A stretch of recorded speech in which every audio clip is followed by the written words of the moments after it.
لا حول ولا قوة إلا بالله العلي العظيم.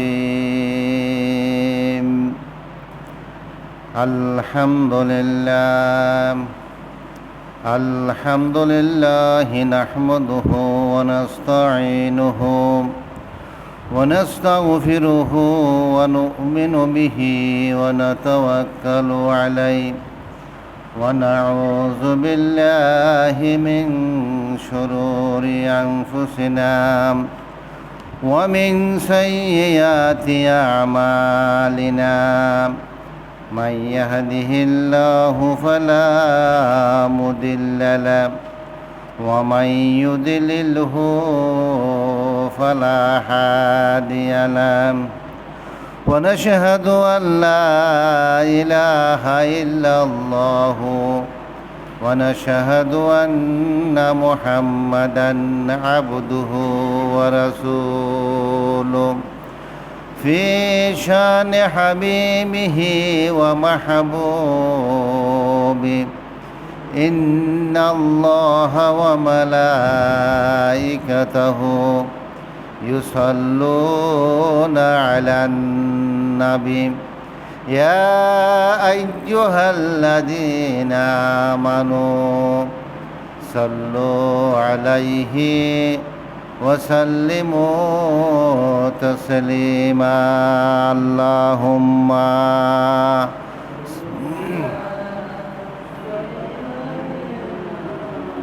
مولانا محمد وعلى آل سيدنا مولانا মুহাম্মদ। আমার মনে নবী নবী দুই চোখে মদিনার ছবি, নবীর প্রেমে দিতে রাজি জীবনের সকল। আমি মদিনার পাগল, আমি নবীজির পাগল। আল্লাহুম্মা সাল্লি আলা মৌলানা মুহাম্মদ ওয়ালা আলি সাইয়্যিদিনা মৌলানা মুহাম্মদ। কত সুন্দর মদিনা, যার নাই কোনো তুলনা। ওরে তোমরা বুঝো কেন বুঝো না, আমার ঈমান হলো মদিনা। আল্লাহুম্মা সাল্লি আলা মৌলানা মুহাম্মদ ওয়ালা আলি সাইয়্যিদিনা মৌলানা মুহাম্মদ। নবীজি আপনার ভালোবাসায় জীবনের গুনাহ মুছে যায়। নবীজি আপনার ভালোবাসায় জান্নাত নসিব হয়ে যায়। আল্লাহুম্মা সাল্লি আলা মৌলানা মুহাম্মদ ওয়ালা আলি সাইয়্যিদিনা মৌলানা মুহাম্মদ। মোরা সবাই গুনাহগার গো, এসেছি আপনার দরবারে। যাহার সিলাই সৃষ্টি করছেন মাফ করেন তার খাতিরে আল্লাহুম্মা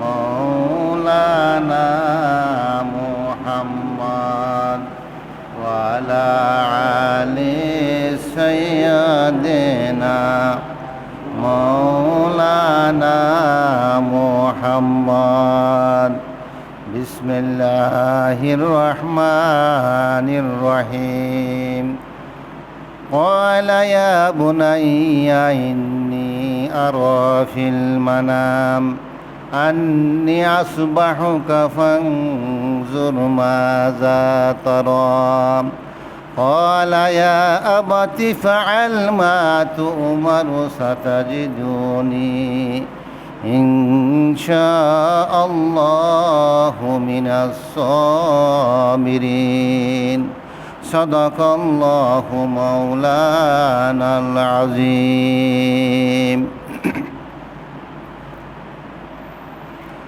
উপস্থিত হযরতুল উলামায়ে কেরাম, মুরব্বিন এজাম, বেরাদান ইসলাম, স্কুল কলেজে পড়ুয়া ছাত্র ভাইয়েরা, ফরদার আড়ালের মা ও বোনেরা, আসসালামু আলাইকুম ওয়া রাহমাতুল্লাহি ওয়া বারাকাতুহু।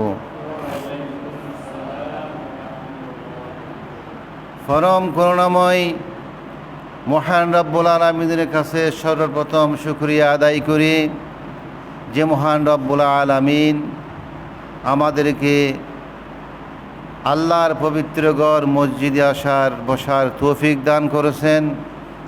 সেজন্য আসুন অবনীত চিত্তে হৃদয়ের আবেগ অনুভূতি উজাট করে সমবেত কণ্ঠে সকলেই বলি আলহামদুলিল্লাহ।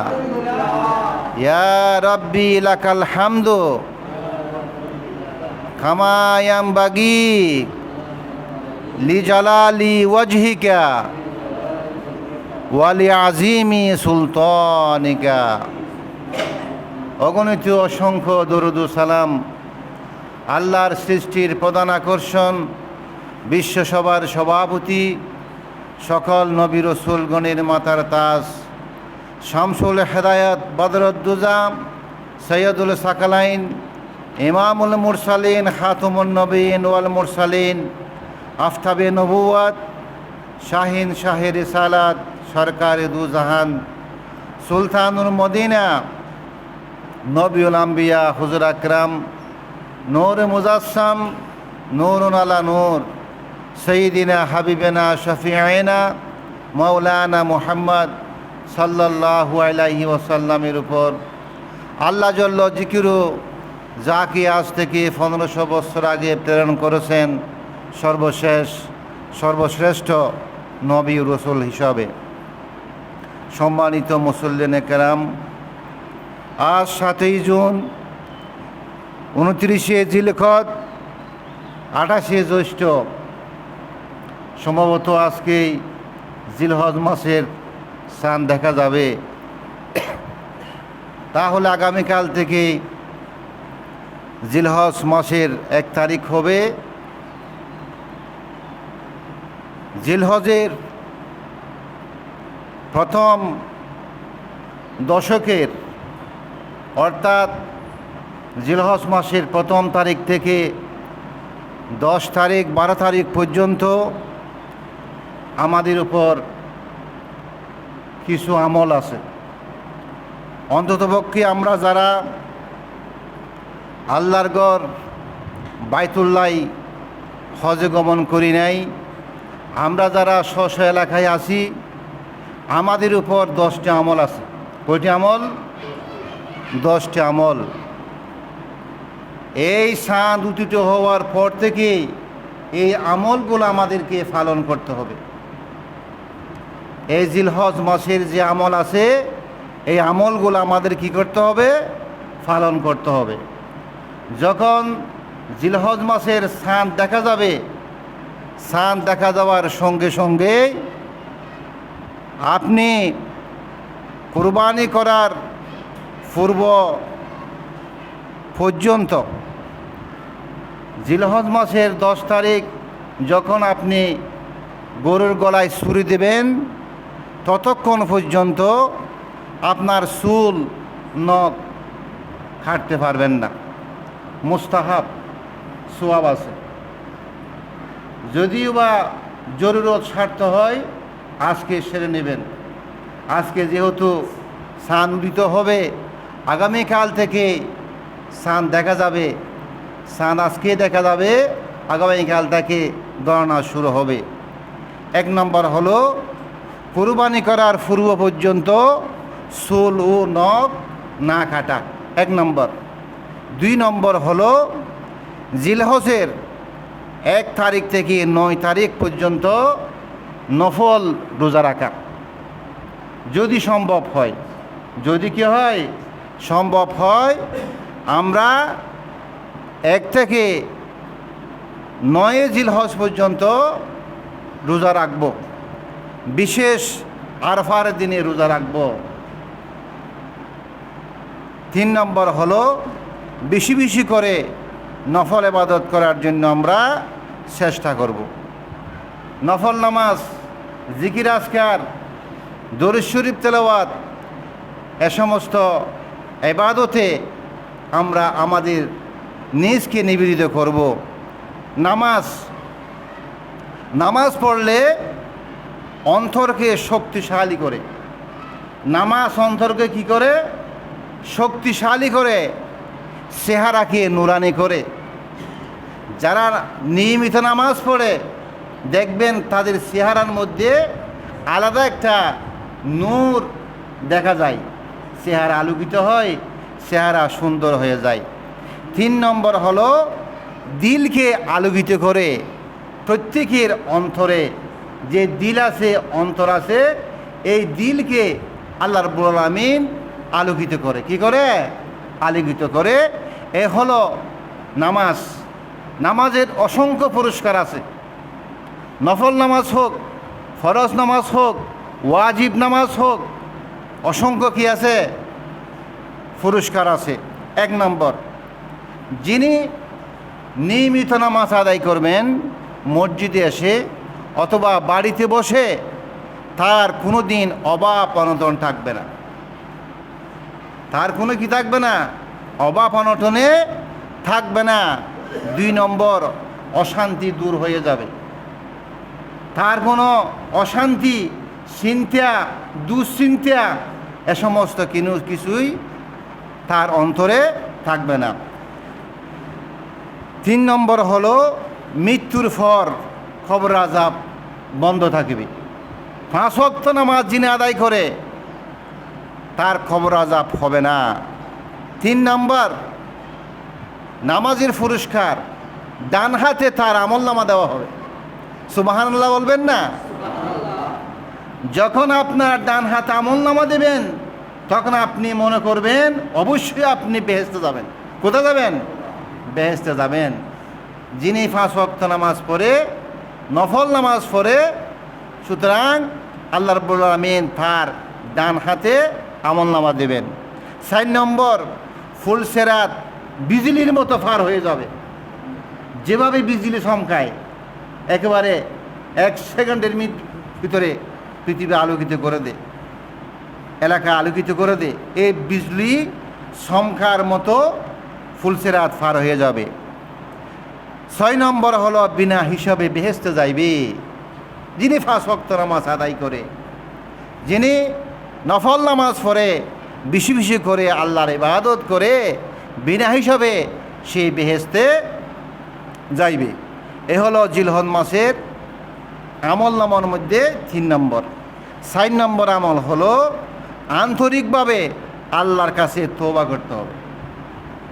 আন্তরিকভাবে আল্লাহর কাছে কি করতে হবে? তওবা করতে হবে। এই সানুদিত হওয়ার পরেই যে আমলগুলো আমরা করব, এর মধ্যে আমরা তওবা করব আন্তরিকভাবে।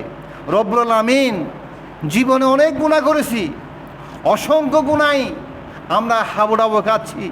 রব্বুল আলামিন যেই গুনায় আমি লিপ্ত আছি, ভবিষ্যতে কোনো দিন সেই গুনাহ আমি করব না। ভবিষ্যতে কোনো দিন সেই গুনাহ আমি করব না। এভাবে যদি আপনি তওবা করেন, ফিরে আসেন, ইয়া আইয়ুহাল্লাযীনা আমানু তুবু ইলাল্লাহি তাওবাতান নাসুহা। হে মুমিনগণ, আল্লাহর কাছে হাঁটি তওবা করো, ফিরে আসো। অবশ্যই আল্লাহ রাব্বুল আমিন তোমার সমস্ত গুনাহ মাফ করে দেবেন। আল্লাহর রহমত থেকে নিরাশ হওয়া যাবে না। আল্লাহর রহমত থেকে কি নিরাশ হওয়া যাবে? অবশ্যই আল্লাহর রহমত আছে, রহমানুর রহিম। আমরা নামাজের পরে দোয়া করব, আল্লাহর কাছে প্রার্থনা করব, রব্বুল আমিন আপনি আমাদের সমস্ত গুনাহ মাফ করিয়া দেন। আয় আল্লাহ, তুমি ছাড়া আমাদের কোনো মাবুদ নাই। রব্বুল আমিন তুমি মাফ না করলে কে মাফ করবে? আমাদের সমস্ত গুনাহাতা মাফ করিয়া দেন। আয় আল্লাহ তাআলা, জীবনও যত গুনাহ করিয়াছি সমস্ত গুনাহ মাফ করে দেন। চোখের পানি ফেলে ফেলে যখন আল্লাহর কাছে ফরিয়াদ করবেন, প্রার্থনা করবেন, আল্লাহ রব্বুল আমিন তোমার সমস্ত গুনাহ মাফ করিয়া দিবেন। সুবহানাল্লাহ। এরপরও যদি মনে হয় আমার গুনাহ মাফ হয় নাই, কিন্তু আপনি আল্লাহর রহমত থেকে দূরে সরে যাবেন না, আল্লাহর কাছে ফিরে আসবেন, তওবা করবেন, আল্লাহর কাছে ফিরে আসবেন এবং একাগ্র চিত্রে তওবা করিয়া বলবেন, রব্বুল আমিন এই গুনাহটা আমি করেছি, এই অপরাধটা আমি করেছি, ভবিষ্যতে আর কোনো দিন সে অপরাধ আমি করব না।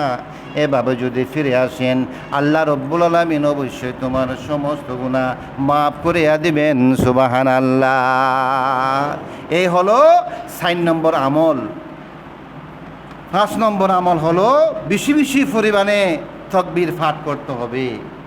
তাকবীরে তাশরিক যেটা আমরা বলি, এই তাকবীর আপনারা জানেন কি না? হ্যাঁ, আজকে বলে রাখি, এই জিলহজ মাসের 9 তারিখের ফজর থেকে 9 তারিখের ফজর থেকে 13 তারিখের আসর পর্যন্ত, 13 তারিখের কি পর্যন্ত? আসর পর্যন্ত এই তাকবীর অবশ্যই আমাদেরকে পাঠ করতে হবে। সেই তাকবীর আপনারা জানেন, আমি একটু আপনাদের মনে ইয়াদ করিয়ে দিই। আল্লাহু আকবার, আল্লাহু আকবার, লা ইলাহা ইল্লাল্লাহু, আল্লাহু আকবার, আল্লাহু আকবার, ওয়ালিল্লাহিল হামদ। আল্লাহু আকবার, আল্লাহু আকবার, লা ইলাহা ইল্লাল্লাহু, আল্লাহু আকবার, আল্লাহু আকবার, ওয়ালিল্লাহিল হামদ। ছেলেরা পুরুষরা উচ্চস্বরে উচ্চ আওয়াজে এই তাকবীর পরে পরে ঈদগাহের ময়দানে আসবেন, আর মহিলারা বাড়িতে মনে মনে পড়বেন অথবা ঠোঁট নেড়ে নেড়ে আস্তে আস্তে আওয়াজ করে করে পড়বেন। এই তাকবীর পড়া ওয়াজিব। এই তাকবীর পড়া কি ওয়াজিব। এই তাকবীর আমাদেরকে কি করতে হবে? পাঠ করতে হবে। 6 নম্বর হলো যথাসম্ভব সকল গুনাহ থেকে বেঁচে থাকার জন্য চেষ্টা করিতে হইবে। এই মাসের আমল, এই মাসের 7 নম্বর আমল হলো কখনো আমরা গুনার কাজ করব না। গুনার কাজ কি আমরা জানি না?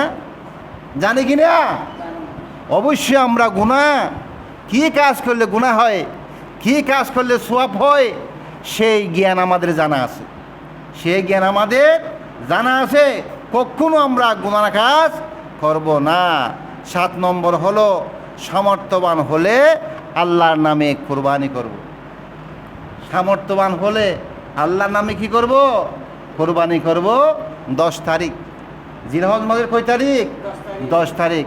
কোনো কারণে বৃষ্টি হয়েছে, অতিবৃষ্টি, ঘর থেকে বের হওয়া যাচ্ছে না, 11 তারিখ করা যাবে।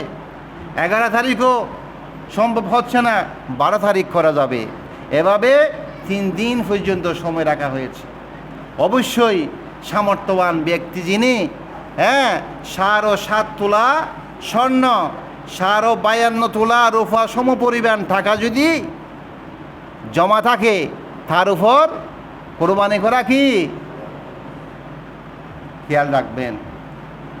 অবশ্যই আমরা কোরবানি করব। কিন্তু দেখা যায় যাদের ঘর বিল্ডিং শৌখিন জিনিসপত্র আছে, হ্যাঁ, বিলাসিতার ব্যাপার সেবার, অথচ সে কুরবানি দিচ্ছে না। তখন ধরে নেব, হ্যাঁ, তার উপরে কুরবানি ওয়াজিব হওয়ার সত্ত্বেও সে কুরবানি দিচ্ছে না, এই কারণে তার গুনাহ হবে। তার কি হবে? গুনাহ হবে। কুরবানি করতে হবে। কুরবানির পটভূমি হযরত ইব্রাহিম আলাইহিস সালাম। হযরত ইব্রাহিম আলাইহিস সালামের আদরের ছেলে হযরত ইসমাইল আলাইহিস সালাম যখন কৈশোর বয়সে উপনীত হলেন, 9 বছর হলেন, আল্লাহ রাব্বুল আলামিন হযরত ইব্রাহিম আলাইহিস সালামকে স্বপ্নে দেখালেন, হে ইব্রাহিম, তোমার আদরের বস্তু, তোমার ছেলে সন্তান যিনি হযরত ইসমাইল আলাইহিস সালাম তুমি নাম রেখেছো, তাদেরকে অনেক কষ্ট দেওয়া হয়েছে। আল্লাহর ঘর, আমার ঘরকে আবাদ করার জন্য, আমার ঘরকে পূর্ণ নির্মাণ করার জন্য যেখানে রেখে এসেছো তুমি সেখানে যাও। সে এখন বড় হয়েছে, আমি হুকুম দিচ্ছি তুমি তোমার ছেলে ইসমাইল আলাইহিস সালামকে কুরবানি করে দাও। ইসমাইল আলাইহিস সালামকে কি করে দাও? কুরবানি করে দাও। স্বপ্ন দেখালো আল্লাহ রাব্বুল আলামিন। বিবি সারার অনুমতি নিল।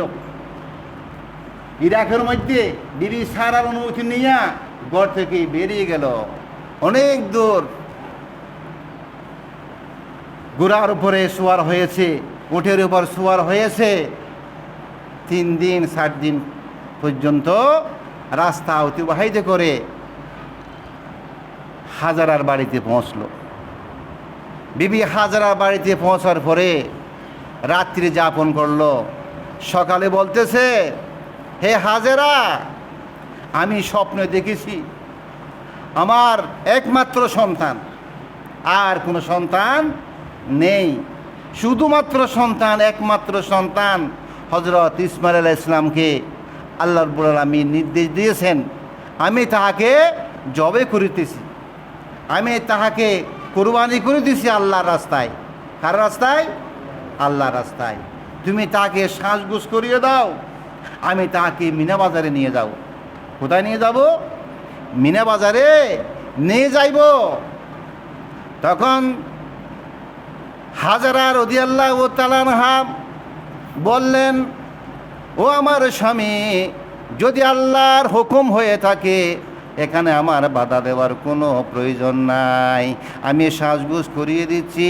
হযরত ইসমাইল আলাইহিস সালামকে সুন্দর পোশাকে আবৃত্তি করে বাবার সাথে দিলেন। চলে যাচ্ছে অনেক দূরে।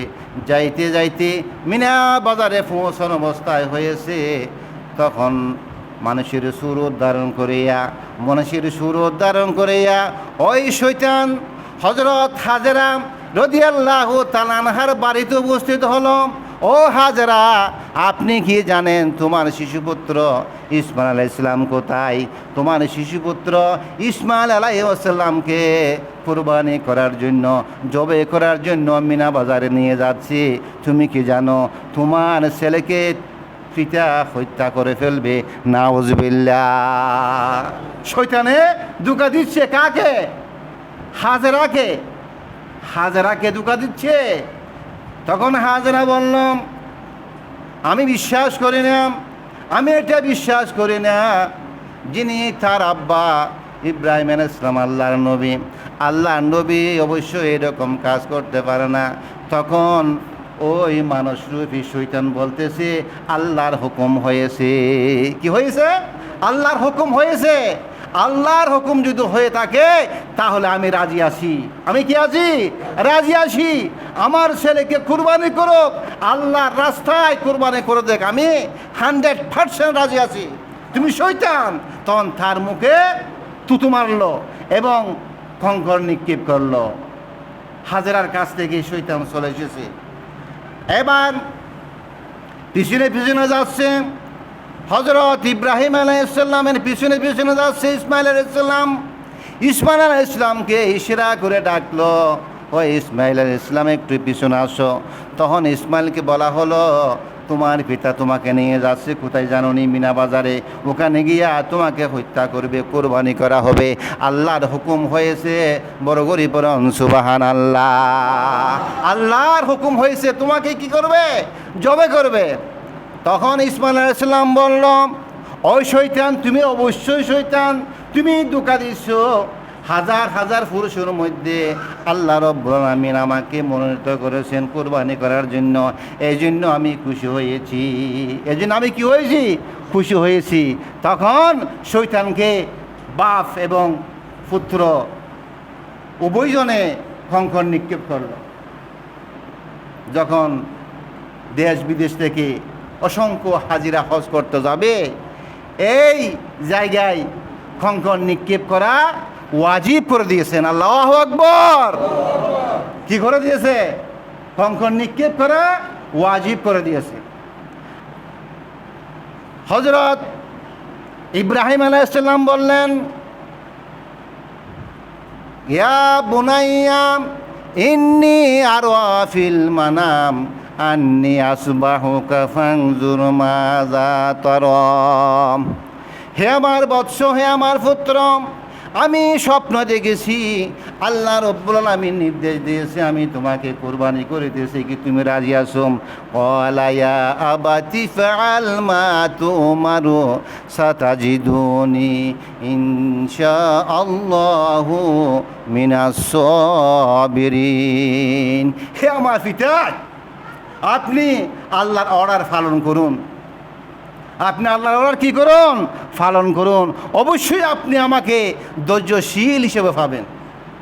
হে আমার পিতা, তবে আমি দুইটা কথা অনুরোধ করতেছি, আপনি আমাকে জবে করে ফেলবেন, আপনি আমাকে কোরবানি করে ফেলবেন। তবে পিতা এবং পুত্রের একটা মহব্বত আছে, ভালোবাসা আছে। আপনি আমার মুখমণ্ডল বেঁধে ফেলুন এবং ফট করে শোয়াইবেন। ও আমার পিতা, আমাকে কুরবানি করার পরে আমার রক্তমাখা জামা আমার দুঃখিনী মা হাজেরা রাদিয়াল্লাহু তাআলা আনহাকে উপহার দিবেন, উপহার দিবেন। যেহেতু আমার মায়ের দ্বিতীয় আর কোনো সন্তান নাই, এই রক্তমাখা জামা আপনি আমার মাকে উপহার দেবেন। হযরত ইসমাইল রাজি হয়ে গেল। ওদিকে আল্লাহ রাব্বুল আলামিন খুশি হয়ে গেলেন। ছুরি সরাচ্ছে, এমনভাবে ছুরি সরাচ্ছে, কিন্তু ইসমাইল আলাইহিস সালামের একটা গায়ের পশম পর্যন্ত কাটা গেল না। সুবহানাল্লাহ। আল্লাহ রাব্বুল আলামিন বললেন, হে ইব্রাহিম, তুমি অবশ্যই তোমার স্বপ্ন আদেশ পালন করেছ, তুমি পরীক্ষায় উত্তীর্ণ হয়েছ, তুমি পরীক্ষায় উত্তীর্ণ হয়েছ। আমি বেহেশত থেকে তোমার জন্য একটি দুব্বা পাঠাইলাম। ইসমাইল আলাইহিস সালামের পরিবর্তে এই দুব্বাকে তুমি কোরবানি করে দাও, এই দুব্বাকে তুমি কি করিয়ে দাও? কোরবানি করিয়ে দাও। এই হযরত ইব্রাহিম আলাইহিস সালাম ইসমাইল আলাইহিস সালামের যে কুতুবগুতন, যে ভালোবাসা, যে উৎসর্গ দেখিয়েছে আজীবন পর্যন্ত, কিয়ামত পর্যন্ত, এই কাজ করা মানুষের উপর কি ওয়াজিব। কোরবানি করা কি ওয়াজিব। অবশ্যই আমরা কোরবানি করব যাদের উপর কি হয়েছে? আল্লাহ রাব্বুল আলামিন তৌফিক দিয়েছেন। আল্লাহ রাব্বুল আলামিন কি দিয়েছেন? তৌফিক দিয়েছেন। এই 10টি আমল আমাদের পালন করতে হবে। এই 10টি আমল আমাদের কি করতে হবে? পালন করতে হবে। 8 নম্বর হলো বেশি বেশি আল্লাহর জিকির করব। বেশি বেশি আল্লাহর কি করব? জিকির করব। লা ইলাহা ইল্লাল্লাহ, লা ইলাহা ইল্লাল্লাহ, লা ইলাহা ইল্লাল্লাহু মুহাম্মাদুর রাসূলুল্লাহ। আল্লাহ আল্লাহ আল্লাহু লা ইলাহা ইল্লাহু, আল্লাহ আল্লাহ আল্লাহু।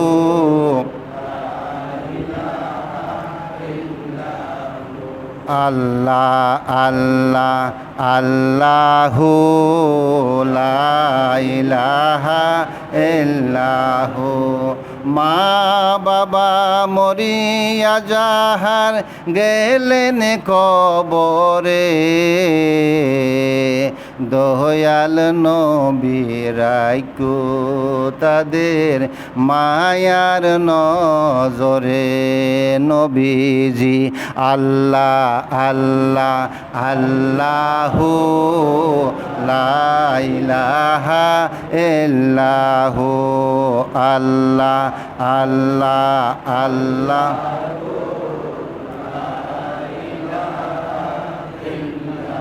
অনেক কষ্ট করলেন ভাইরে তোমার জনম দুঃখী মায় এখন কবরেতে কেমনে আসেন একটু খবর নিলানা নবীজি আল্লাহ আল্লাহ আল্লাহু